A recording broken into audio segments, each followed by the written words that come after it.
19 రోజులైనా ఎస్ఎల్బీసీ టన్నెల్లో చిక్కుకున్న 7గురి ఆచూకీ తెలియలేదు. కార్మికుల మృతదేహాల కోసం టన్నెల్లో సహాయక చర్యలు కొనసాగుతున్నాయి.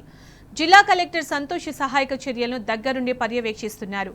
ఎప్పటికప్పుడు రివ్యూ మీటింగులు నిర్వహిస్తున్నామన్నారు.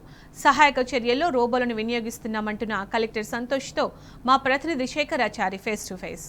ఎస్ఎల్బీసీ టన్నెల్లో 19 రోజు సహాయక చర్యలు ముమ్మరంగా నడుస్తూ ఉన్నాయి. దీనికి సంబంధించి నాగర్ కర్నూలు జిల్లా కలెక్టర్ బదావత్ సంతోష్ కుమార్ గారు ఎప్పటికప్పుడు ఇక్కడ సహాయక చర్యలను వేగవంతం చేయిస్తూ ఉన్నారు. దగ్గరుండి అన్ని కూడా చూస్తూ ఉన్నారు. దీనికి సంబంధించి మనం ప్రస్తుతం ఎక్కడైతే టీబీఎం మిషన్ లోపల డ్యామేజ్ అయిందో దానికి సంబంధించినటువంటి డెమో ఉంది ఇక్కడ. ఇది ఆ డెమోకి సంబంధించినటువంటి వాటి గురించి కూడా మనం పూర్తిగా దీని గురించి ఎక్స్ప్లెయిన్ మనం చేస్తాము. దానికి సంబంధించినటువంటి విషయాలతో పాటు అసలు సహాయక చర్యలు ఎట్లా నడుస్తున్నాయని చెప్పేసి కలెక్టర్ సంతోష్ గారితో మాట్లాడదాం.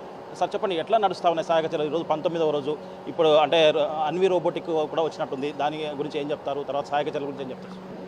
సో మనము ఈ గవర్నమెంట్ ఆఫ్ ఇండియా నుంచి ఒక 11 ఏజెన్సీస్, స్టేట్ గవర్నమెంట్ నుంచి ఒక 4 ఏజెన్సీస్, ప్రైవేట్ 4 ఏజెన్సీస్తోని ఈ రెస్క్యూ ఆపరేషన్ కంటిన్యూ చేస్తాము. అందులో భాగంగా ఒక మృతదేహాన్ని మనం గుర్తించడం జరిగింది. ఆయనను గుర్ప్రీత్ సింగ్ ఐడెంటిఫై చేసి ఆయన వాళ్ళ స్వగ్రహానికి పంపించడం జరిగింది. అక్కడ ఆయనకి అంత్యక్రియలు కూడా జరిగినాయి. సో ఇప్పుడు సెకండ్ ప్లేస్లో ఎక్కడైతే మనకి ఈ కేరళ నుంచి క్యాడవర్ డాగ్స్ వచ్చున్నాయో వాళ్ళు ఐడెంటిఫై చేసిన సెకండ్ ప్లేస్లో ఇప్పుడు సింగరేణి టీము, అట్లానే మన rat miners team further digging rescue చేస్తున్నాయి. అది చేస్తున్నప్పుడు మనకి ఒక బోరింగ్ మిషన్ యొక్క ప్లాట్ఫామ్ అడ్డు రావడం జరిగింది. సో దాంతో మనము ఈ సింగరేణి మన సౌత్ సెంట్రల్ రైల్వే నుంచి తెచ్చిన అల్ట్రాథర్మిక్ కట్టర్స్తోని దాన్ని కట్ చేస్తున్నారు. అది కట్ చేసి ఆ డెబ్రీస్ రిమూవ్ చేయడానికి ఇప్పుడు ఫర్దర్గా ట్రై చేస్తున్నాం. అది కాకుండా మనం ఫస్ట్ పాయింట్ నుంచి కంటిన్యూస్గా మనం ఎక్స్కవేటర్స్తోని 3 ఎక్స్కవేటర్స్ పనిస్తున్నాయి. ఆ 3 ఎక్స్కవేటర్స్తోని కూడా డెబ్రీస్ రిమూవల్, డీవాటరింగ్ అనేది కంటిన్యూస్గా చేయడం జరుగుతుంది. ఈరోజు అడిషన్గా మనము ఈ రోబోస్ లాస్ట్కి ఏదైతే ఉందో అక్కడ హ్యూమన్ ఇంటర్వెన్షన్ ఎక్కువ ఉండొద్దని గౌరవ మంత్రి గారి ఇన్స్ట్రక్షన్స్ ప్రకారము అన్వి రోబోటిక్స్ నుంచి రోబోస్ కూడా తెప్పించడం, ఆటోనామస్ స్లడ్జ్ రిమూవల్ కూడా తెప్పించడం జరిగింది. అది లోపలికి కూడా వెళ్ళింది ఇప్పుడు 11 షిఫ్ట్లో. సో దాంతో మనము ఎక్కడెక్కడైతే హ్యూమన్ని పంపించలేమో అక్కడ స్లడ్జ్ రిమూవల్ చేయడం జరుగుతుంది. 3 టైప్స్ ఆఫ్ మెషిన్స్ ఉన్నాయి వాళ్ళ దగ్గర. ఆ 3 టైప్స్ ఆఫ్ మెషిన్ ఏంటిదంటే, ఒకటి స్లడ్జ్ లాగా ఉన్న దగ్గర ఒకటి పని చేస్తుంది, కొంచెం డెబ్రిస్ లాగా ఉన్న దగ్గర ఇంకో మెషిన్. అదేమంటే ఆ డెబ్రిస్ని కొంచెం క్రష్ చేసేసి స్లడ్జ్ ఫామ్లో చేసేసి మళ్ళీ తీసుకుంటుంది.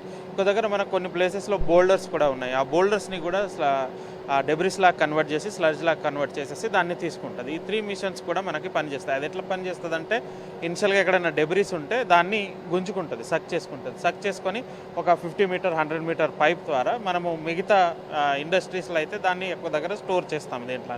బట్ ఇక్కడ డైరెక్ట్ అది కన్వేయర్ బెల్ట్ మీద పెట్టేసి ఆ స్లడ్జ్ని బయటికి రిమూవ్ చేయడం జరుగుతుంది. ఆ విధంగా ఈ ఆటోనామస్ స్లడ్జ్ రిమూవల్ పనిచేస్తుంది. మేజర్గా ఏంటిదంటే, మనకి జిఎస్ఐ వాళ్ళు ఇచ్చిన ఇన్పుట్ ప్రకారం, మిగతా ఏజెన్సీస్ ఇచ్చిన ఇన్పుట్ ప్రకారము లాస్ట్ 20-25 మీటర్స్ మనము మన రెస్క్యూ టీమ్ని పంపించకూడదు అన్లెస్ అక్కడ క్లియర్గా మనము స్టడీ చేసి మనకు జిఎస్ఐ చెప్తే కానీ పంపించకూడదు అని చెప్పడం జరిగింది. సో అక్కడ మనము మేజర్గా ఈ రోబోస్ని వాడతాము. ఎక్కడైతే మనం హ్యూమన్స్ని ఎక్కువగా పంపించలేమో ఆ ప్లేసెస్లో ఈ స్లడ్జ్ రిమూవల్ ఆటోనామస్ స్లడ్జ్ రిమూవల్ని వాడతాము. దానికి అడిషన్గా మనకు 3 మిషన్స్ ఉన్నాయి కాబట్టి ఎక్కడైతే ఈ టీమ్స్ లోపల పనిచేస్తున్న సింగరేణి టీం కానీ మిగతా టీమ్స్ ఉన్నాయి కానీ వాళ్ళకి ఏమైనా అవసరం ఉంటే అక్కడ వాడతాం. But major purpose is to work at the last.